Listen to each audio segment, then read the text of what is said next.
What if loyalty opened the door to redemption? In the second book of Ruth, we meet a young woman named Ruth who is known for her faithfulness and kindness. When she first appears in the story, she's a foreigner who has recently arrived in Bethlehem with her mother, Naomi. Despite the fact that Ruth and Naomi are foreigners in a land where they don't know the customs or the language, they have a strong desire to put down roots and become part of the community. So every day, Ruth would go out into the fields to glean leftover grain after the harvesters had finished their work. And it just so happened that she was working in a field owned by a man named Boaz, who was known for his integrity and his generosity. One day, while Ruth was gleaning in Boaz's field, she noticed that he was watching her. And when he approached her, she was afraid.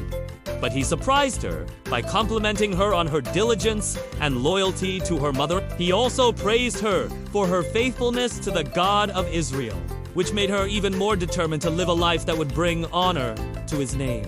Then the story takes an unexpected turn. One night, Ruth and Boaz find themselves alone at the threshing floor.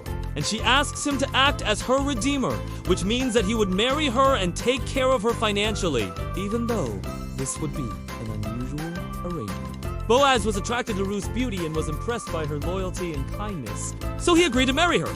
And soon after, she became pregnant and gave birth to a son named Obed.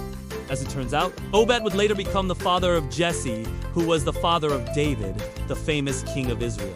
And so through Ruth and Boaz, the lineage of David, and ultimately Jesus himself can be traced back to a foreigner who had shown great loyalty and kindness to her mother. So what can we learn from the story of Ruth and Boaz?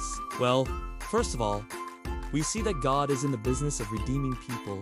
Just like Ruth and Boaz were redeemed from their circumstances through their faithfulness and loyalty, we too can be redeemed from our sin and shame through faith in Jesus Christ.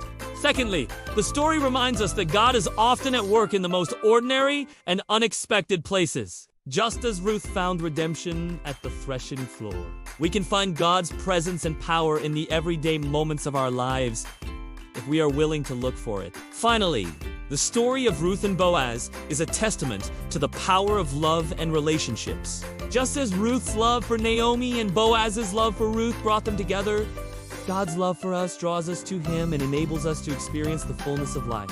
So if you're feeling lost or discouraged today, remember the story of Ruth and Boaz and take heart. You may not see the connection between your current circumstances and God's bigger plan for your life right now, but in time it will become clear that He is working in you and for you, whether you feel His presence or not.